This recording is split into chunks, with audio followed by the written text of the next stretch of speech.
mentioned, we do have a recording available to it, so the folks who did not get an opportunity to attend that will have an opportunity to have a replay of that session. But for today, I thought it would be a good idea to do a quick recap to set the right stage for the session. After that, Ashish will take you through the how aspect and give you an overview of SAMA's approach to the aggregate spend solution. So what is this aggregate spend about? Well, a key premise of all the aggregate spend laws, including the Federal Sunshine Act, is to provide greater transparency between the physicians and the industry in a way to curb possible unmerited industry influence on the prescribing habits of physicians, right? Now, we know that in most companies there are several departments that spend money on various things like the speaker programs, training events, research, advisory boards, etc., etc. And in some cases, the same subset of physicians are the beneficiaries of these different departmental activities, and this makes it extremely hard for any organization to keep track of how much was spent on, say, any particular doctor. So our beloved legislators, by passing this aggregate spend laws or set of laws, in a way are pushing the industry to put into place an appropriate an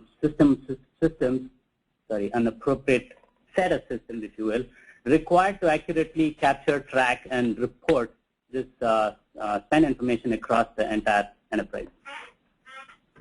Moving into the why aggregate spend, well, I read this interesting observation on a blog recently which painted a little different picture than the usual what we hear of, that aggregate spend is expected to provide more transparency, will help funnel more money into the research side of things, will potentially help lower cost of prescriptions, etc.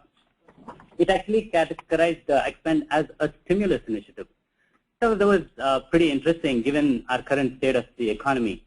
But the takeaway to this point is that an aggregate spend initiative will involve a good amount of focus, effort, and money to accomplish. Now, in addition to the regulatory compliance stuff that the aggregate spend initiative will address, there is another silver lining. A consolidated spend repository across all of the departments spend in an organization, believe is a huge value for tracking and improving the many sales and marketing programs. It actually can become an invaluable tool to help optimize the spend. But at another, just to share an anecdote, at a recent aggregate spend conference, one of the attendees asked a question related to the cost involved in, say, an aggregate spend initiative versus the penalties that seem to be stated by the laws. As you're aware, the high side of these penalties are in the range of about $100,000. The question was, if the penalty on the high side is about $100,000, why should we spend so much money on a project to do all of this reporting? I'm not sure if this person was asking a trick question, but the presenter rightly responded, highlighting the potential intangible loss of credibility and public trust that could result from violating this law. In fact, I think this is the key reason that is driving this initiative at most companies. Sure, the lack of clarity on the Sunshine Act, which we are still expecting over the next several months, has many people on the fence as to when to begin, say on a full-fledged initiative, but the thought is still on everybody's mind. Moving on to, say, the when and the what needs to be reported. This slide, thanks to, I borrowed it from Kim's deck, so thanks, Kim, gives you a good overview of all the different different states that currently require this reporting. You see the dates, what needs to be reported, how needs it be, or who needs to report it, etc. And at the bottom, you also see that the Sunshine Law, the first reporting date is expected to be March 31st, 2013. But the key here is, given the number of states that require this reporting, by the way, this number is growing, along with all their nuances around the reporting dates, what needs to be reported, for example, to include advertising costs or not, makes this pretty much a full-time task for a team in an organization. Sure, automation can definitely help and take this a long way in alleviating a lot of the pain in this process, but the path to get to this automated state will take a good amount of effort, budgets, and will require executive commitment and support. Finally, going to the who would manage the aggregate spend solution. This is again been a topic of big debate in the industry of late. Given the many touch points within the organization that are involved in this spend process, a cross-functional team is a must to manage the solution, not only during the implementation phase, but even after the implementation to manage the solution on an ongoing basis. I just cannot stress the importance of the right level of executive sponsorship. You can imagine with folks from finance, IT, compliance, commercials, product development, etc. There are many competing interests, and the right level of senior sponsorship and stakeholder would help move this in the right direction. Now, the other question that comes up is whether this should become a compliance initiative. Sure, the compliance head seems like an obvious choice, since one of the key goals, if you will, for an initiative like this is to provide the legal compliance reporting stuff. But we've seen that when there is sponsorship from executives on the commercial side, it definitely helps to move this project more effectively, both from a funding side as well as the business case perspective, if you will. And of this entire team, I do want to underscore the importance that the compliance team will play, whether they actually own the system or not. They do play a pivotal role just because the key aspect to this initiative is the interpretation of the law and its translation into business rules and policies, both during the pre and post implementation phases. They do play kind of the glue role, if you will, for an initiative like this. With this, I'd like to ask Ashish to walk you through the SAMA approach. Thanks, Arnav.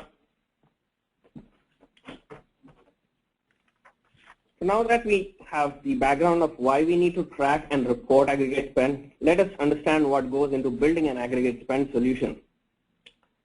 We at SAMA have worked on several aggregate spend implementations in the past as well as present, and would like to showcase the methodology we have adopted and mastered. As you will see, there are 4 distinct phases to any aggregate spend project from an IT perspective: the planning phase, the analysis phase, the data integration phase, and finally, the reporting phase. Let me walk you through some of the key aspects of each of these phases. The planning phase. As the name suggests, you plan for the solution in this phase.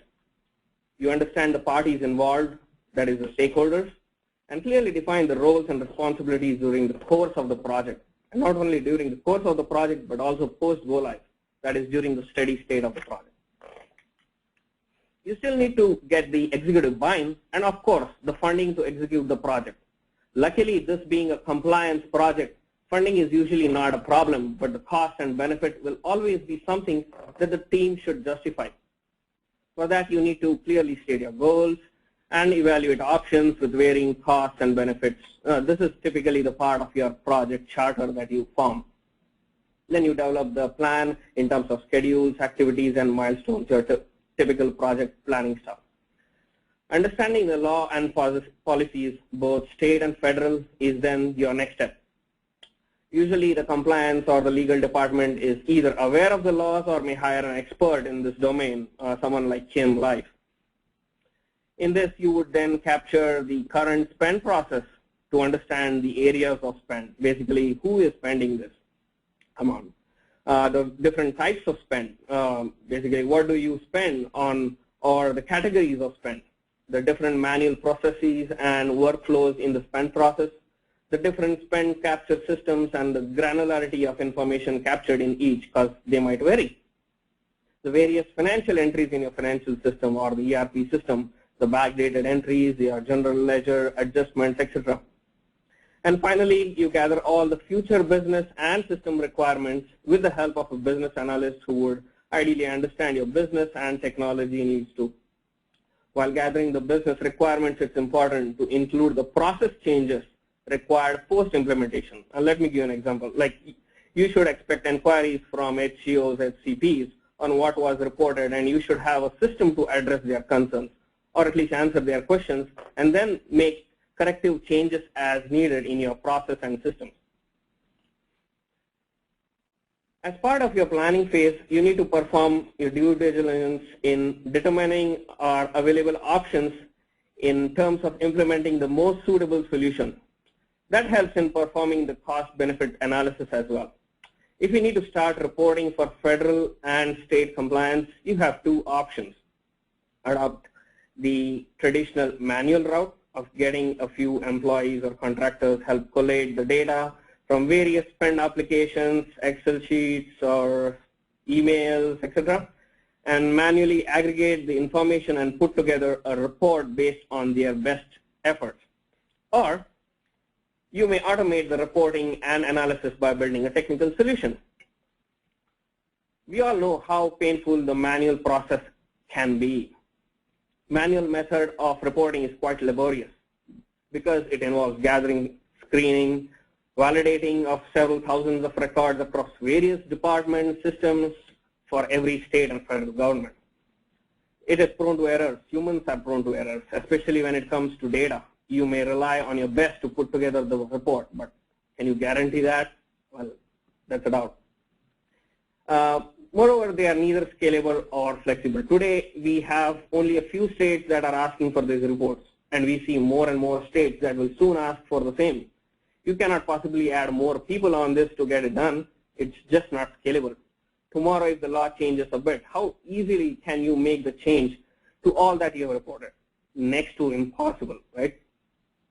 Next comes the expensive. Yeah, obviously, considering the number of resources required to be employed throughout the year over several years, along with the cost involved in filing adjustments, manual data validation, and so many things, the cost is quite humongous. Since it's prone to errors, it poses a huge risk as well if the data is not accurately reported. Litigation costs are themselves quite high to be ignored. Then the last, the people dependency. The entire manual process is so people dependent that you cannot plan for contingencies. People fall sick, they may go on vacations, they may quit jobs. Well, we cannot have control over all these, and that would jeopardize the entire compliance reporting. So automation is has all the advantages and is the easy pick over the manual method, as you see. So that's the check mark from us. So let's look at some other available options. Once we determine what we need to automate the system, knowing the downside of leaving the process in manual mode, we again come to a point where you need to decide between other options available in the market. Knowing the market is infested with so many technologies and products, it is often a challenge to determine what is best suited for your need. Usually you ask the product vendor for a demo or a proof of concept as applicable before you decide. Let us quickly look at the available options.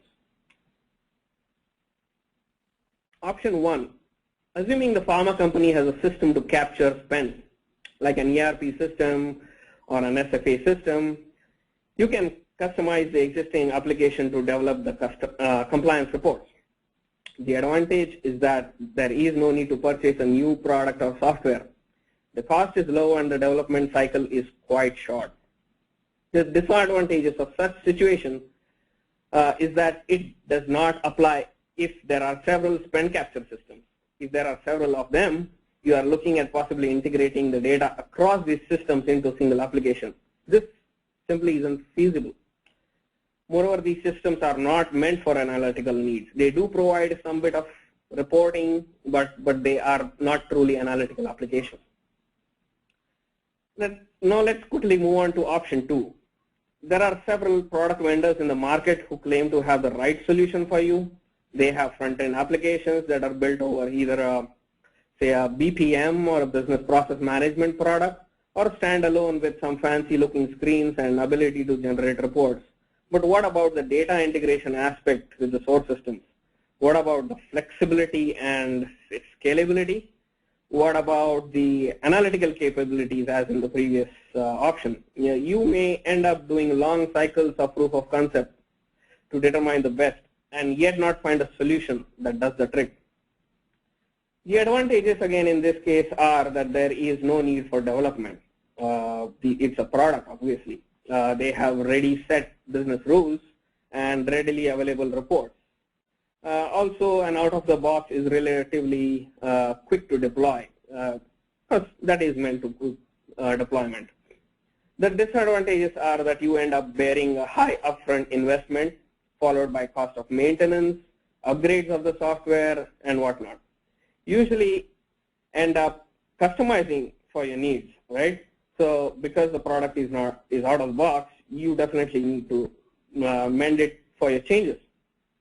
Development efforts to integrate with the source data themselves and the need for the MDM still exists. Moreover, you will find less analytical capabilities than you have desired. So let's move on to option 3 now. With so many vendors going for the latest and greatest in this particular SaaS, which is the service software as a service, or people also call it service in the cloud, or with many names. This option looks like the best bet for those who don't want to invest in buying or building, but simply outsource the reporting, providing the spend data to the vendor. The SaaS vendor's product will have the business rules built in it for each state law that you subscribe to and would generate the reports in the desired format. The advantage here is that there is no major capitalized cost. It's a subscription model. Basically, you pay low annual payments. Again, no development or maintenance required here because it's not a product that you have it in your house. And a very few resources are required to maintain the solution at your end. But there are quite a few disadvantages as well, though the advantages seem quite favorable. Well, there is no or very less analytical capabilities, again because it's again a product, just that it's hosted. You do not have the data with you now, that the data you have sent it to the vendor, but you do not have stored it in your systems at all. Moreover, corrections to the data are not possible. Rather, they are a little difficult because, again, it's not in your system. You need to send some amendments. How do you do that? Vendor has no or limited liability, and hence you are responsible for the data or the reports that get generated. So you need to be on top of things. You need to validate the reports, and that thing is still on there. Quickly moving on to option 4. Try to look at this solution as any other data management, data integration, business intelligence project to build a homegrown hybrid aggregate spend solution. What I mean by saying this is aggregate spend solution is not too complex, or it is complex in a way, but you try to look at it from a data management perspective. It seems that you have done similar things in the past. It's not rocket science. That means expect ETL, expect data warehouse or a data mart, and expect a reporting tool in the mix. As for the advantage, it meets all your business and system requirements like data quality, MDM, reporting, or your analytical needs. It will be flexible, it will be scalable because you are the one who's designing it. Basically, you own the data and you own the code, right? Why pay others to generate your reports when you can do it on your own? There is one-time development investment, but then you can easily maintain that with a smaller team. Well, there are a few disadvantages. Of course, there is a moderate upfront cost in building the solution, and you need to keep updated with the changing laws. So depending on your organization's current investments, affiliations with the software vendors, you will need to determine the best option for your situation. Now let's move on to the system requirements. Once you understand the business requirements for the aggregate spend reporting and analysis, it is important to understand the system requirements that support the solution. Data centralization. Spend data is spread across various spend capture systems. Centralizing this data in a data store is an important step. Data completeness. Well, partial data is of less use, especially when you need to report aggregated data, right? Missing a data set could mean the difference between reporting and not reporting the spend, as it may fall just below the threshold. Data accuracy, master data management, MDM, and data quality go hand in hand to ensure data accuracy. We shall talk a little bit more on this in our analysis phase, which is the next phase. Automatic reporting, of course. Having centralized the data, you should expect the system to provide automated reporting based on your predefined parameters and formats. Then lastly, there is a need for an admin tool, a front end, preferably a web-based tool that will help the business have controls over the parameters such as the business rules and provide facility to validate and correct the data before the reports are submitted to the state and federal agencies. Now that you understand that what the system should do, let us also understand the different attributes that make up this system. Laws may change, and so would your business rules. Also, newer states may demand for similar compliance reporting. The system must be flexible and scalable to accommodate these changes. The system must maintain history for trend analysis as well for audit purposes. The system must store data at the lowest level of granularity. Well, data can always be rolled up to the desired level of reporting, but capturing the data at the lowest level is very important. With so many states asking for reports at different points in time in a year, also the rules differ state to state, and so do the formats. It is important to design a system that maintains all these flavors. Accommodate corrections and amendments. Well, once reported, changes can always be made through a process of amendment. So the system should be able to accommodate all these corrections as well. System must also able to alert while approaching spend limits as a proactive measure. Apart from reporting, the system should finally and very importantly provide analytical capabilities too. In the analysis phase, we shall understand the landscape, basically the systems, the data, etc., to better design the aggregate spend solution.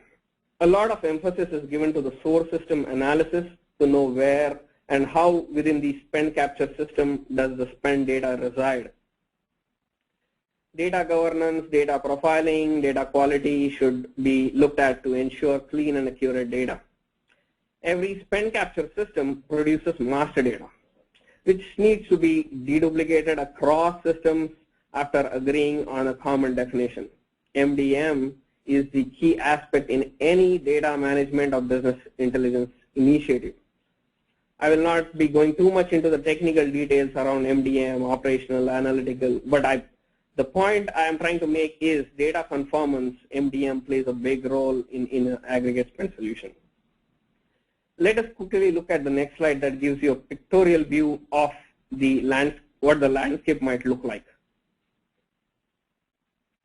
Here you see different spend capture systems, and the data we would need is extracted from each of these for our reporting and analysis. As you see, we may have interacted with the same recipient through different systems, but it is quite impossible. Impossible basically to find to match the recipients.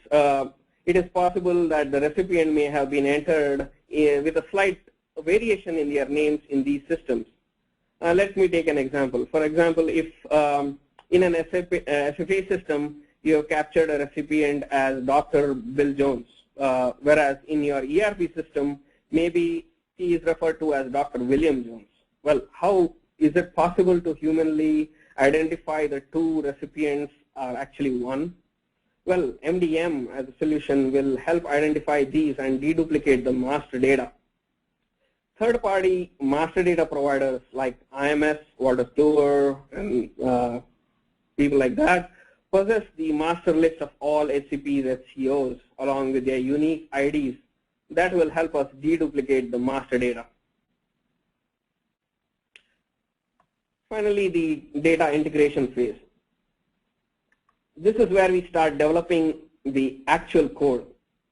It involves the extraction of relevant data from various source systems, transforming the data by applying validation rules and undergoing the MDM deduplication process, and loading the transformed data in a spend repository, which is designed for reporting and analytical purposes. Data that is not stored in systems and held in spreadsheets or data received from a third-party data provider may have to be fed into the spend repository directly. Also, the data has to be verified and corrected before it is reported. So what do you do in this case? Well, a system admin tool, which is the front-end application, must be developed to manage these manual interactions with the data and also for modifying or tuning the business rules. Let's take a look at the high-level solution architecture for a typical aggregate spend solution. To your left, you will have all the possible spend capture systems. This is relevant data extracted and stored in a temporary staging area where the data is cleansed, deduplicated using the MDM processes you see there in the middle. And finally, the data getting loaded in the data mart, which is nothing but the spend repository. As you can see, any reports, analysis, or a dashboard can be developed over this data that resides in the data mart. And obviously, you have the admin tool through which you control the business rules, corrections, and all the changes you make to the data mart. And then comes the reporting. Apart from the, talking about the reports, you would see there are several types of reports here: the state, the federal, the compliance, operational, and analytical reports that are possible. You may use your existing reporting infrastructure to build these reports, or things like you may have business objects, Cognos, or any of the reporting tools, or SAS as well for your analytical needs. Apart from the mandatory state disclosure reports listed here, what is more important is what are you doing with the data other than just reporting to the regulatory agencies. I mean, reporting is one aspect of it, but hey, there is a lot of analysis to be done on the data. Now that you have the data stored in your data mart, why not use it? There is a lot we can do. Different departments spend data on events, conferences, meals, hoping that the efforts will transpire into increased sales. Without a way to measure these, one cannot know if the spend was worth it. Trends over a period of time can be used to monitor the spend and raise flags if non-compliant. Another example that I will quote is comparison of actual versus budgeted versus forecast, if any. This again helps you to track the trend, and we can proactively control the spend. Well, there are other analysis scenarios also listed here that can be used. Now let's turn to what the aggregate spend itself as a solution would look like in terms of the project timelines. As you see from our past experience in a couple of implementations that we have had, typically this solution takes about 30 weeks for a mid-size to a large pharma company. And if you see the layout here, the schedule itself, the planning analysis as well as the design takes the majority of the effort upfront, because unless you plan and design it well, your eventual product is not going to meet your needs. You will also see a lot of testing being done here. Yeah, testing is very crucial to ensure that the data being reported is accurate as per the business rules. And just to make sure, you may also want to consider a parallel manual versus automated run before doing away with your current manual reporting. So you might see that the implementation, which usually in any other software implementation takes maybe a maximum of weeks, here we are saying a good 3 weeks, because you may need that parallel run to clear out the claims. Well, this was the project schedule. Now that we have an understanding of all the 4 phases in an aggregate spend solution and what the timeline looks like, let's quickly look back at the challenges that you need to look for. I will not go through each bullet point that I have listed here, but shall touch upon the top ones. The top one that I can think of is obviously the first one itself, the ownership and accountability. It takes more than one department to deliver these goods, right? Without a well-defined RACI, roles and responsibilities, that's what I meant, and a buy-in from the executive level, the program is bound to fall apart. Yeah, you definitely need that ownership and accountability, even to get started with the project for. Then the second point that I would like to mention is the data governance and MDM. These are the next challenging tasks that you will have to take up, and these will be really major. These take significant effort in ensuring that the company speaks the same language and have a common understanding of terms. Well, and there are a few more challenges that I have listed here, and you could go through the presentation at a later point in time. For now, I would like to hand over the presentation back to Harnath to give his thoughts on the key takeaways, after which we shall be ready to take your questions. Thanks, Ashish. So to quickly highlight some key takeaways, if you will, from this session, one important thing is aggregate spend is here to stay. I'm sure you've heard this said many times, but what I'm trying to say here is we would actually recommend that you do move forward and embrace and get an initiative in place to help put together a right solution for your organization.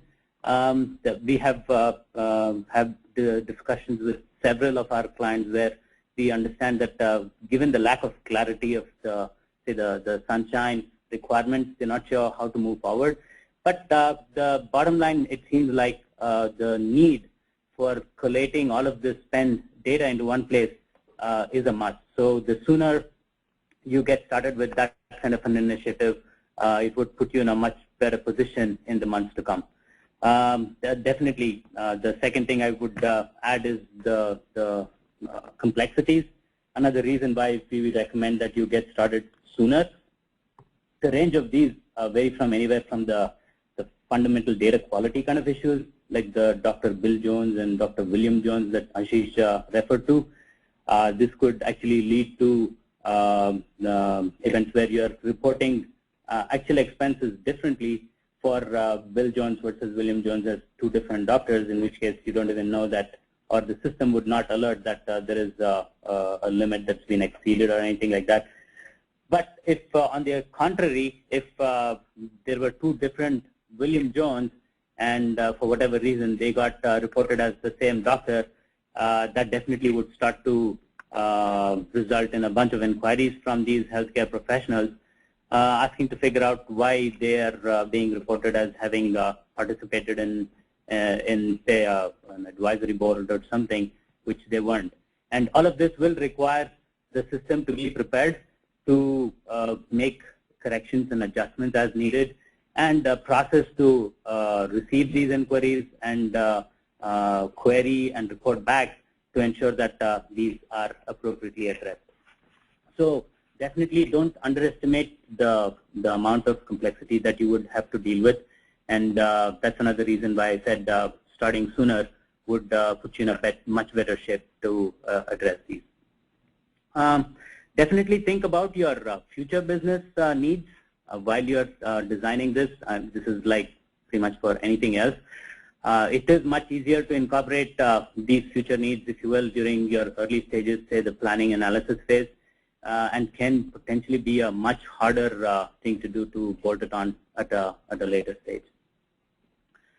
The spend optimization thing, we've actually seen a bunch of success around this, and so I believe this is definitely worth a shot. Well, what I mean by saying this, to quickly recap what I had mentioned earlier, beyond just the compliance side of things that you could get out of a spend repository, the spend optimization kind of effect is fairly useful to highlight to senior executives, especially this does resonate with the commercial folks. Again, commercial folks having a lot more budget than the compliance folks, they become a good candidate to get a buy-in from, if you will. So definitely worth a shot to use that case. And then the last point was fairly self-explanatory, reaping the benefit, if you will, of this the spend optimization. It's basically helping organizations get a better value out of all of their spend, and so better visibility and understanding directly leads to actions which lead to better value, if you will. With that, to the last part of our slides or our presentation today, I'll hand this back to Christy. Christy? Thank you, Harnath, and thank you, Ashish. We really what I'd like to do now is open this up to Q&A. And before I take some of the questions that have come in throughout the session, I do want to say that one of the questions that we typically get with, my organization is not the same as every other organization, where do we start? And so what we'd like to offer to everyone who's had a chance to sit through one of our sessions is really a personalized 1-hour needs assessment. We would sit down with you, listen to your current issues, your current environment, and help to recommend your best starting point, the best next steps. So I want to let everybody know that is available to record this 1-hour call. Just simply email me or call me at the numbers listed on the screen. And I will also be sending you this information via email after the session. So that's addressing one of the first questions we get. Now I'd like to open it up and just let you chat in your questions. Again, the chat button is located at the bottom right of your screen. If you can't see it, just maximize your current slide view, and then you'll see a red arrow that points you back down to the chat. So if there are any other questions, go ahead and chat them in. In the meantime, we do have a couple that have come in here. Also, I wanted to let you know that our speaker from last week's session, Kim Life, who is an attorney with Life & Moran, a life sciences legal boutique, is also on the line to address you. So first question I have here for you guys, Harnath and Ashish, is, do I need to have a full-blown master data management solution for this initiative? Sure, I can take that. So I wouldn't say that you need a full-blown master data solution that goes across the entire organization, which in itself is a pretty big beast. But what I would say is it is important and critical that you get the right kind of association of all of your spend or expenses to the right physicians or HCOs, if you will. So it is important. It will lead to a lot of additional rework and all of these inquiries, which is again from, say, the healthcare professionals about incorrectly reported spend, does lead to a lot of effort and a lot of reconciliation, fixing, etc. So the takeaway I would recommend is make sure that you do have at least around the physicians a good set of master data approaches. It does not have to be a fancy solution, but it has to at least accommodate for associating with the right kind of expenses, deduplicating the ones that are different, or merging them if they are reported differently versus separating them out if they are incorrectly merged, if you will. So yes, this should be seen as an important ingredient to an aggregate spend solution. Okay, thank you. The next question I have is, which functional business area should own the solution, recognizing that there are multiple stakeholders, but that the solution shouldn't be run by committee, et cetera. So what is your recommendation on where it should be owned? And maybe that's a question Kim could comment on as well. Yeah, this sure. is, go ahead, Hannah. We're going to polite our audience to death. This is a question that we get really frequently at conferences, and a lot of companies are grappling with this.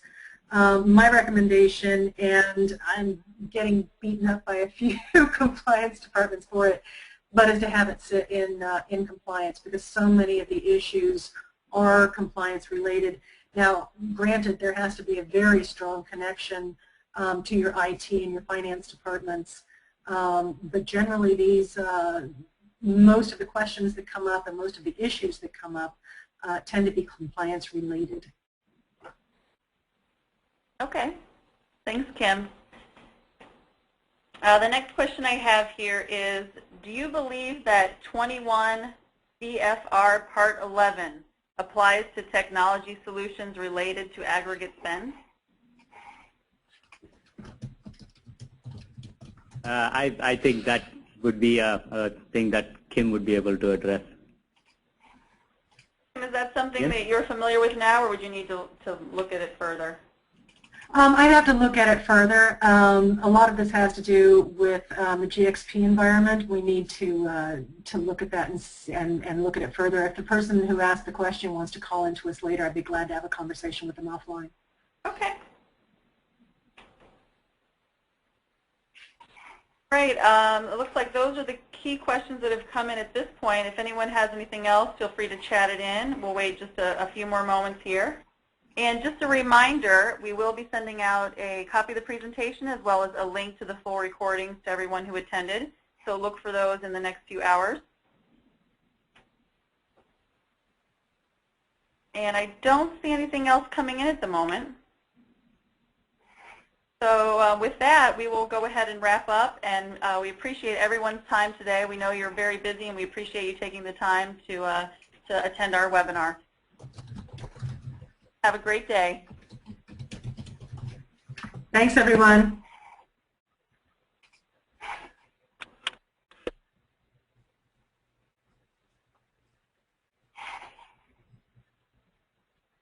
Are we off the air?